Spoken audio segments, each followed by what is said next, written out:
how does one actually get into Queen's Commerce?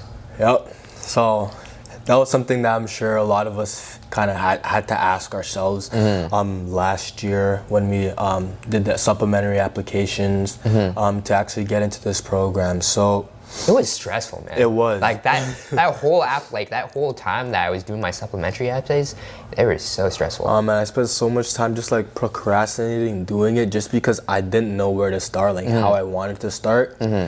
Like, oh man, it was so stressful. But my advice is, so first let's just go like kind of like running down what that kind of looks like for QCOM, right? So QCOM, I know a lot of schools, they ask you for things like extracurriculars and GPA and all things like that, like awards that you've had in the community.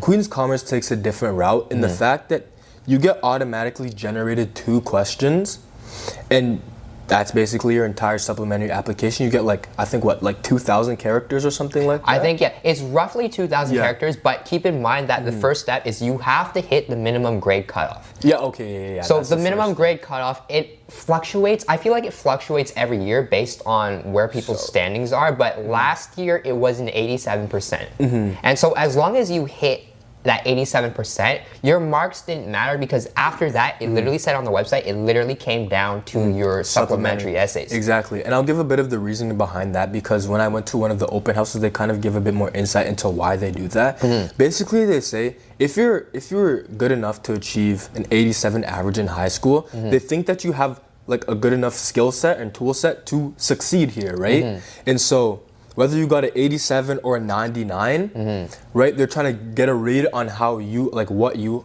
are as a person and who you are as a person to see how you'll do in Queen's Commerce. Because being that you had an 87 and 99, it might not matter here, right? It's going to be a different environment than high school. Everybody's high schools look different, right? So that's kind of like the reasonings behind that, at least kind of what I heard and what I got from when I kind of inquired about that.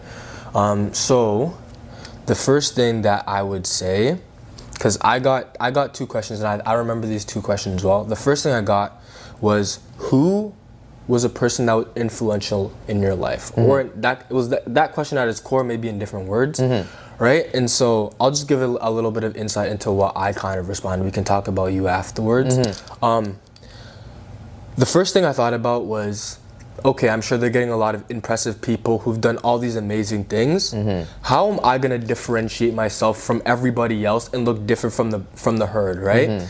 So the kind of approach that I took was trying to be the most, like, highlight the most unique aspects of my personality that I could and the most unique experiences that I had. So the first question that I talked about my grandmother, right? She's this amazing person who did amazing things in kind of like the women's rights movement within Canada, right? So she was from Vancouver, right? And so she obviously, like, growing up, she hated the fact that like women and men were put into these specific gender roles, and like women were looked down upon when they went into different fields. So she knew what she wanted to do from when she was young. The first thing that she did when she was old enough, she joined the military, right? Wow. Yeah, so I really talked about that. And when was this? Like, this is we're talking about your grandma, right? Yeah, so this had to be like around like 50s, 60s, something like that, right? Did she join the military? She joined the military, right? Wow. And then, yeah, so I really highlighted like kind of like how her experiences shaped me. So I'll talk a little bit about what she did. She did some amazing things. Like I said, she joined the military in a time that wasn't really expected for women to do that. She became, I think, the first general machinist in Ontario. Wow. It's not the first female general machinist in Ontario. And then she also married my African immigrant grandfather in a time where it wasn't okay because she's a white lady, where it wasn't okay for people to do that. Yeah, right. It was looked down, kind of scorned by society. So I really highlighted the fact that she was so brave, and how her experiences kind of how it inspires me to kind of fit, like when I think about my grandmother and what she's done, it makes my problem seem so insignificant and small. And the fact that she's done all that she's done in like a society that was rooting against her, it really inspired my fights in like a lot of different aspects in my life, and that's kind of what I talked about in my supplementary application. And you have to make it personal, right? So They want They keep want in you to mind make they it want personal. to make it They- they want to see you, like what makes you you. So making it personal is a good thing. it's a must, right? So, cause like they don't want robots here. They want to see that you actually like have life experience and how you're gonna apply that and benefit their program, right? And stuff too. So you definitely have to do that. And I think another I'll leave it at the last tip that I'll give for my supplementary. You have to tell a story, right? You can't just be like this, that, and that happened, right? You have to kind of make it a story, make your original points and thoughts circle back to your thesis, and have a really good analysis of kind of how whatever the question was, how that kind of relates to your life, and then synthesize that back into your findings and how you relate that back to yourself, all in kind of like a story kind of format, because it like having a story makes it kind of more personal if you think about it. And yeah, they like just your overall writing skills, like don't worry about the mechanics too much, because you know that we're not an English school, but they like having an overall just like good like writing ability showcases like how like good of a student you are. So I think definitely also considering that, like just like telling your story is also just like beneficial for your application and stuff. So yeah, for sure. I also really agree with the fact that you should tell a story, because one of the things they really hammered home was about the fact that you should talk about one specific scenario when you're asking a question, like one specific scenario that relates to the question, and then a lot about how you learn from that, right? So how I kind of answered, or how I got into Queen's Commerce, it was so meticulously planned. Like it was probably the most unorthodox way of getting in. So keep in mind that these two questions, everyone gets different questions, Right. And they reset every year. So I kind of had a feeling that based off of like the last year's questions, one of the questions would have probably asked about like your identity, like what's something so influential about you, like identity, interest, a talent, or hobby that's so influential that if you didn't put it into your application would be incomplete. And that honestly makes sense, because that helps you helps them get a read on you when you talk about your identity. So like that's a good point. When think about that when you're applying your identity, what revolves around that. So think about your identity, your hobbies, because a lot of them you can tie into the questions, even if they don't directly ask you, you can tie into your questions. Yeah, for but sure. I had a little gamble. I thought that one of the questions that was gonna pop up was that exact question, and so I actually wrote a rough draft on that question like months before, so that way I can edit it.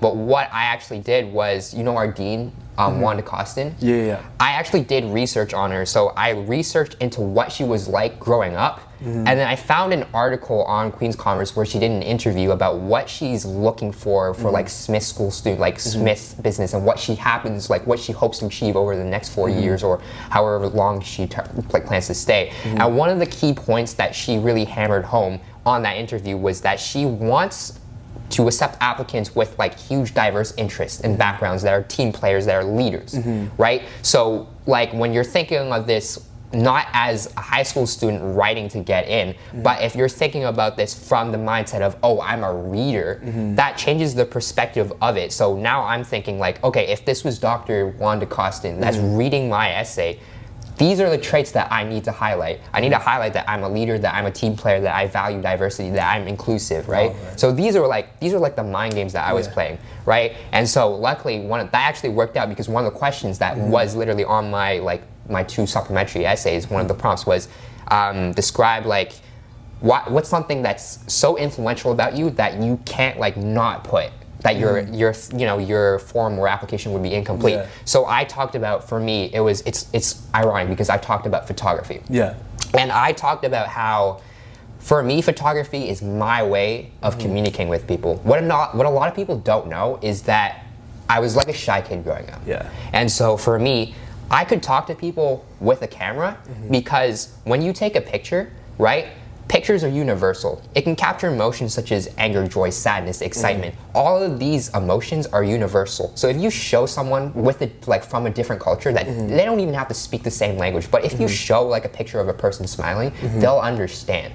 So I think I started off my essay with something like, I took a picture of like someone's kid, like they were laughing, and I showed it to the parent, and they were speaking another language, but they gave me 2 thumbs up, and that was the moment that I realized that I could communicate with people through a language barrier with my camera, right? And so I used that, like my camera, as a catalyst to kind of help me like build my social confidence. So now it's like easier for me to talk to people, right? But with the camera, like whenever I was making videos or even whenever I was just shooting, I just felt so confident, or like I felt more confident going or approaching people. And it was kind of my way to break that social anxiety for me. So it was more just my way. Not only it's something that I can't live without. So whenever you see me, right?